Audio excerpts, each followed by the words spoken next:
So this is what the frame used to look like. That piece broke out. Now it looks like that.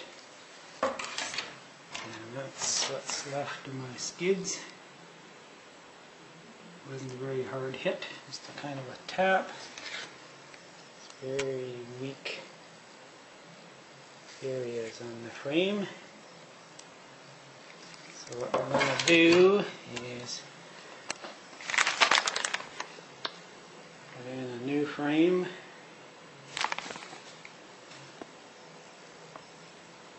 Got some new skids.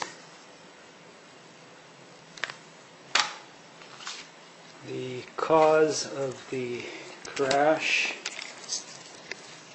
is the Aileron Servo. As you can see, no resistance whatsoever.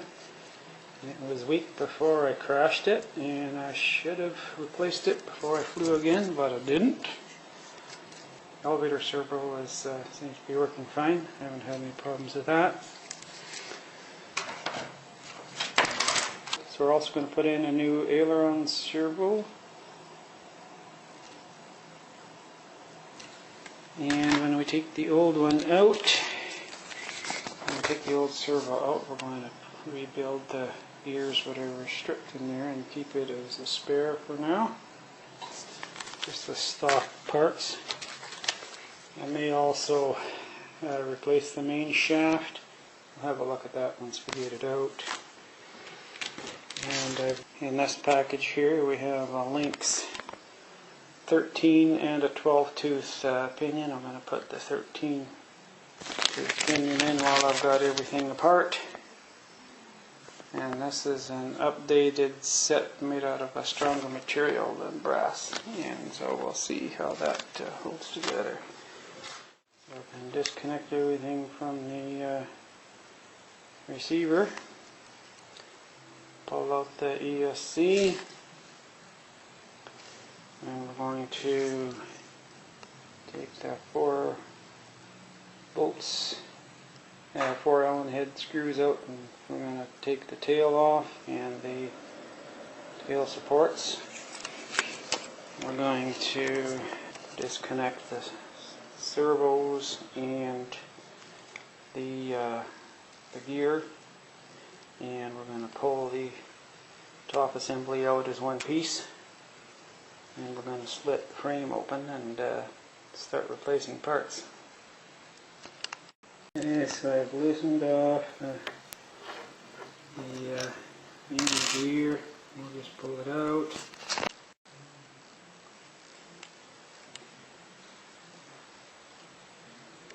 Okay, so got the gear out of there, and I'm going to just pull this top part right out the top here. Now I understand if this comes out hard, that means that you do have a bend in the shaft and it's coming out hard. So I'll probably just install a new shaft just to be sure while everything's apart. Okay, this one just doesn't want to let go, so we're just going to leave it in there till we split the frame. And new shaft comes with bearings anyways, so we don't have to worry about being careful to save those. So, okay, I've got the tail supports loosened up, and I'm going to get those Allen screws out there and pull the tail off. Got the wiring unclipped, and I'll just pull this off as more or less one piece here. Separate the tail here, and should be good to go. Okay, the tail assembly is out, and I'll just leave that all together in one piece. Put it over here with the screws. We've got the screws to bolt her down. The gear, which has already been replaced, is new, so we'll keep that. And the crap from the broken skid, which broke extremely easily, didn't take much of a hit right at this point.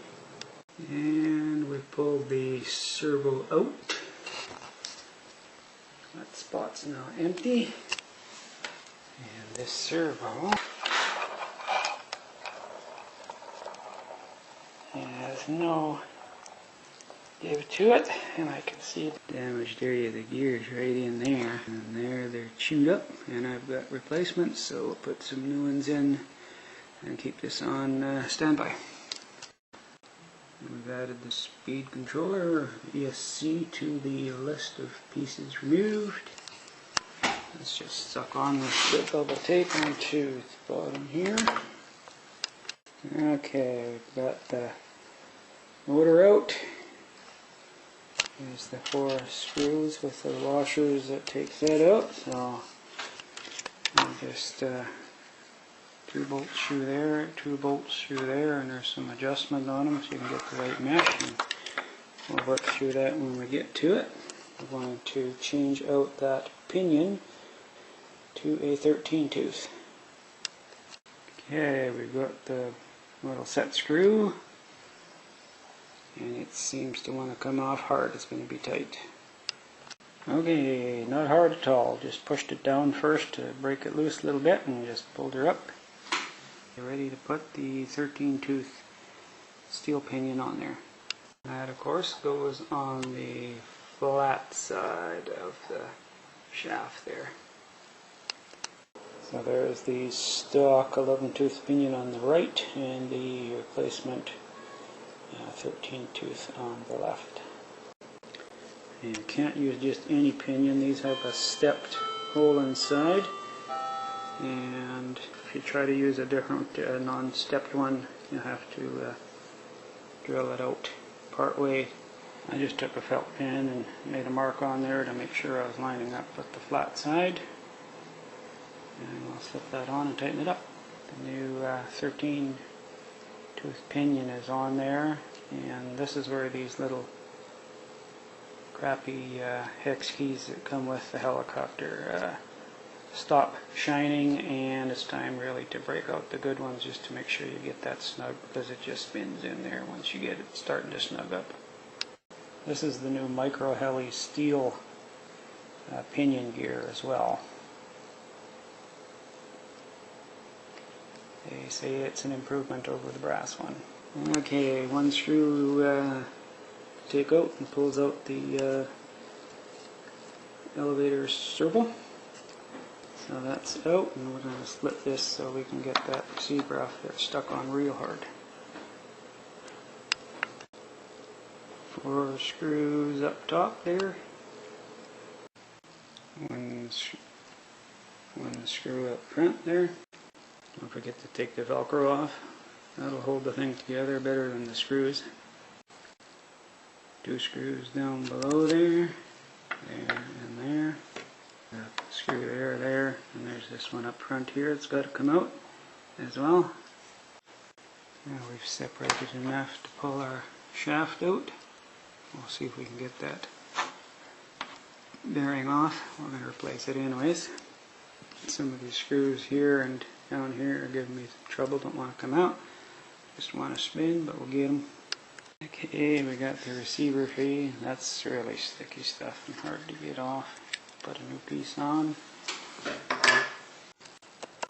So we'll just grab a hold of these canopy mounts here and here and just unthread them. Grab a hold of them real tight and back them off. They'll unthread, come off. And we have success. And our frame is separated. And we'll have a look at the damage a little closer. Very weak spots there.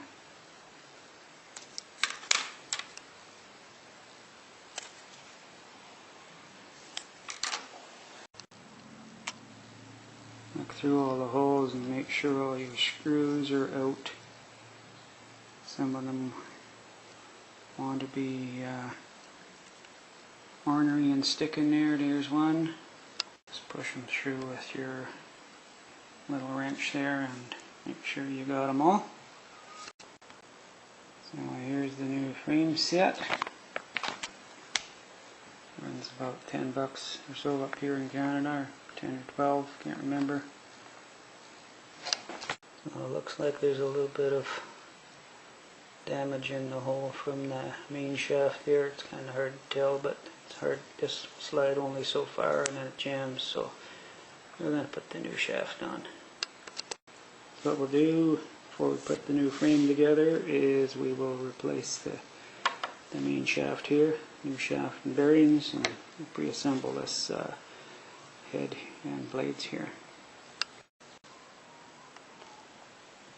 So, new main shaft with the collar.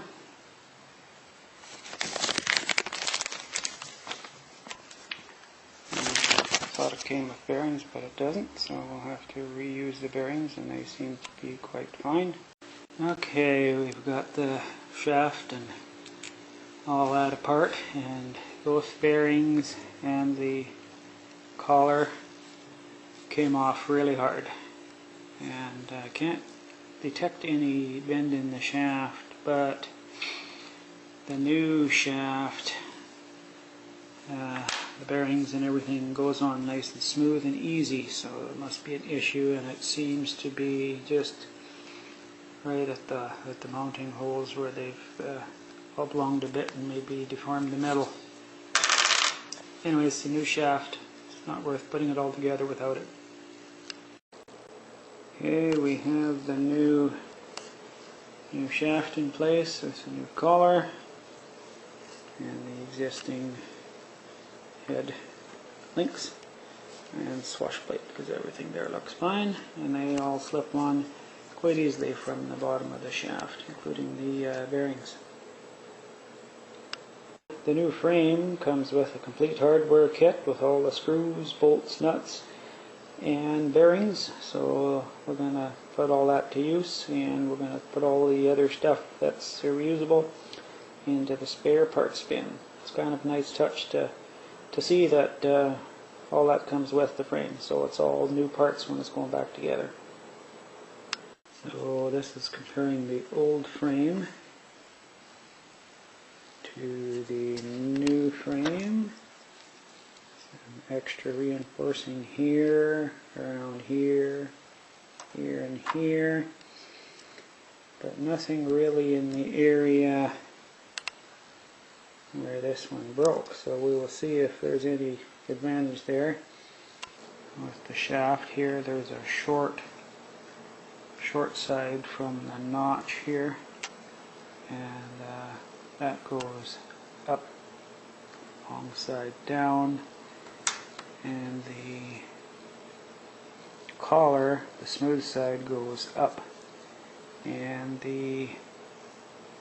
this side here mates up against the bearing and goes down. So I put a few screws into the frame to start holding it together. I've got a new bearing pressed into the top, and we'll just test fit and drop that in. That looks good. Everything slides in nice and easy, and it looks like we've got everything going good so far. So we'll just keep putting screws in and start putting the hardware together. Now I've popped the bearing into the bottom there, bottom of the frame, and that all went together nice and easy as well. So it's looking like the new shaft is probably a good idea. Okay, we've got the main gear in, bearings are in, shaft is in, collar is on. Quite easy to line things up. All of the bolts on the collar and all that, all the way up, line up. And that goes in from the flat side. Now we've got the bolt in on the gear, new shaft, the bolt holes line up. That's the easy way to get it through the hole. The other side is where the bolt comes through on the raised side. So make sure you put the bolt through from the flatter side. Swash guide is in, canopy pins are in, and we're rolling. Okay, the motor is bolted loosely in, and we're going to set the gear spacing. So to do that, you basically just cut yourself a real thin piece of paper.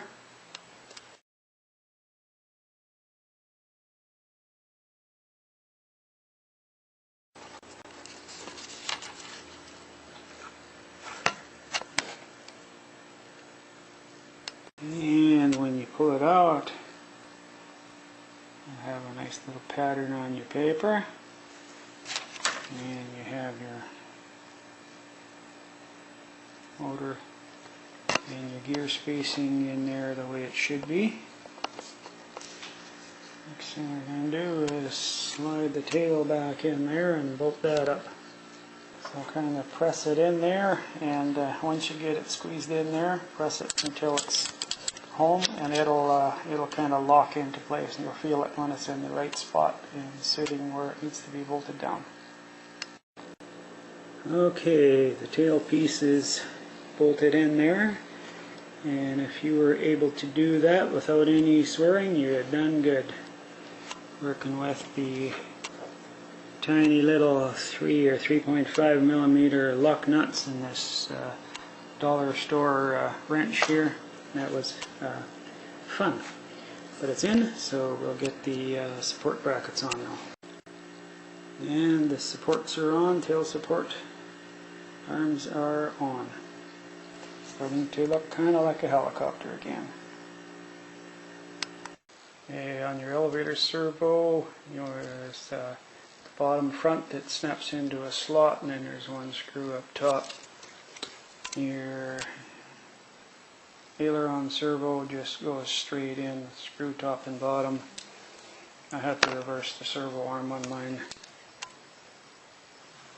and the wire just comes straight through the back. Make sure you don't pinch it when you push that thing in there. There is a little slot up there for it to fit in, so just be careful with that. It takes quite a bit of pressure to get the Aileron Servo in.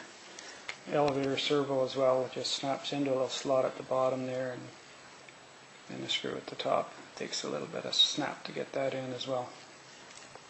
Note that the motor wires go out the front of the frame.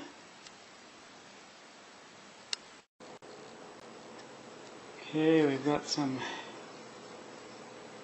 foam mounting tape on the receiver now.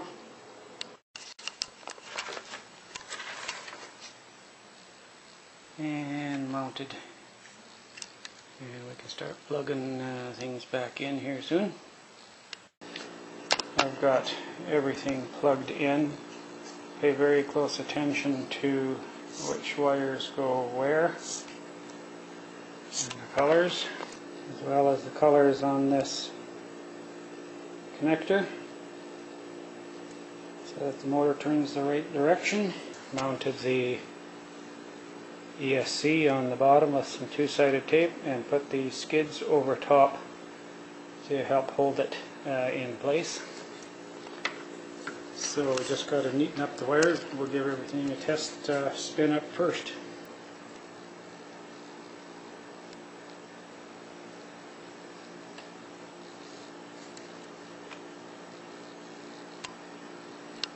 Okay, so once you get all that done, it's a matter of tidying up your wiring. I'm not really good at that, but be careful that you don't pinch some of these smaller wires. If you're using these zip ties, I prefer just electrical tape here. It's not as pretty, but it works well. And make sure all your screws are in and snugged up, not over tightened. And then neaten up your wiring a little bit and secure it. I don't do a great job at that. You can probably do a lot better, but it does the job and it works good and it flies great. There you have it. Blade 200 SRX.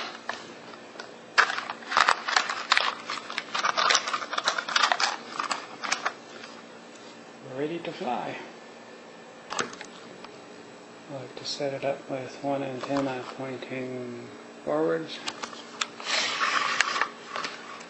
and one sideways to get the best coverage.